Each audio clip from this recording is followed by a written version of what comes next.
Hey, what's up all you do-it-yourselfers? My name's Dylan Taylor. This is my workshop, and today we are going to be making a jig for cutting out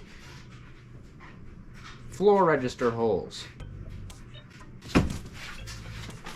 So I have this cordless DeWalt router, and I'm going to use it inside of a template jig to cut out the floor registers. I have this set of guide bushings. These bushings don't work in this plate. You can see the hole is too big for the thing, no good. So I went into the tool store. I bought myself a plunge base. It's so awesome the way that it works. You could just slide the router right into it.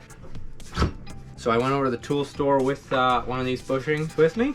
Went and tried it on their floor model, their demo, and it does fit.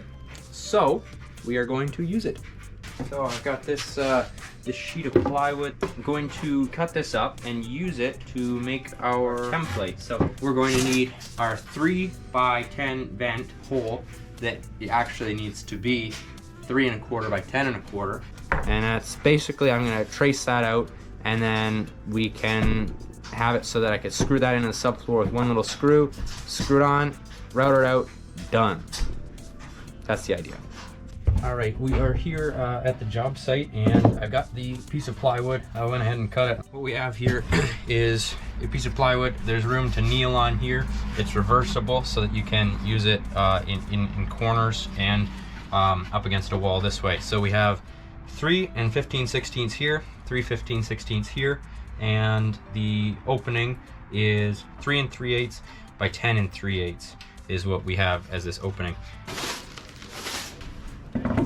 Okay, so here I am laying down the jig, and I would say it's about twice as fast as if you just drew it on, and definitely more accurate and repeatable. So that's gonna be it for this one, guys. Thank you so much for watching.